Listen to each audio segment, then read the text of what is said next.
It's a good opportunity for everybody to get together who like Mustangs, love Mustangs, build Mustangs, repair Mustangs, to exchange, in one forum and generally shoot the breeze.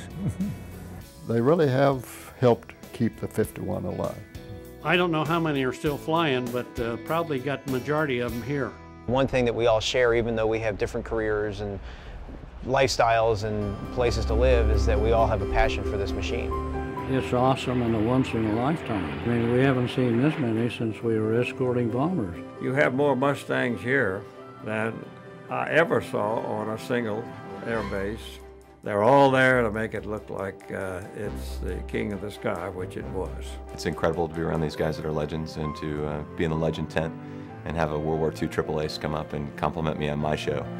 Yeah, I spent a lot of time just standing outside because the sound of the P-51 engine flying over and then multiple flyovers, it takes you back to a place you've never been, that I've never been, and back to a world where the fighter world that I live in now started, and it's pretty cool. This is a great tribute to a great machine. It's the first time I've seen a formation of P-51s like that since World War II. A terrific feeling of nostalgia. I have a long love affair with the P-51. A one-time event, baby, one-time event, and it's a thrill and a privilege to be here and be able to fly in it. They're national treasures. This is the largest gathering of all these airplanes since World War II, and I don't know if it'll ever happen again. A P-51 was like night and day. It could stay in the air 8 hours. On D-Day, I logged 6 hours and 55 minutes. I still had another hour's worth of fuel left. Coming back, one of the things that I would do is I would roll the Mustang on its back and hang by my seatbelt just to take the pressure off of my rear. It was the epitome as far as I was concerned. It had better performance, better speed. You could dive it up to 505 miles an hour. When you get in it, it feels like you become part of the airplane. You had to use extra caution in taxiing and all because you got this long nose out in front of you and they keep S-ing all the time to clear out front. It just seemed to fly itself almost. It does what you tell it to do when you tell it to do it. You put it on.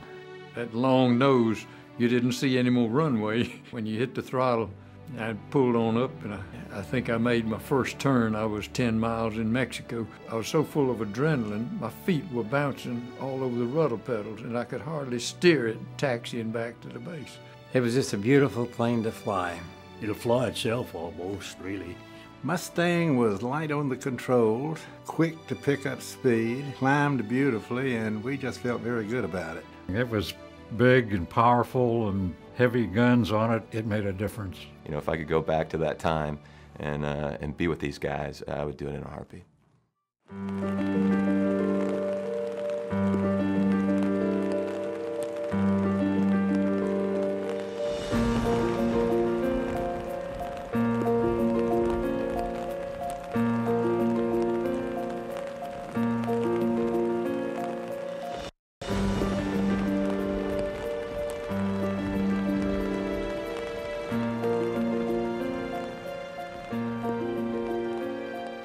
It's Thursday. The air show starts tomorrow.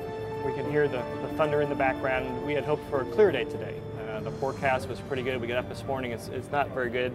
Here's the Columbus area. We're just down south here at Rickenbacker Air National Guard Base. What we hope is going to happen now is this band is going to move through and it's going to start to clear up this afternoon. But that puts us behind. We have a lot of people that are supposed to come in today who are sitting on, there's a front going through and they're sitting down here in Kansas just waiting to come in here. Today we flew in from Peoria, Illinois, but initially we started our initial flight out of Jerome, Idaho, and that was yesterday. And we made it all the way to Peoria, and then we had a weather problem here, so we decided to overnight there. So that's what we've done.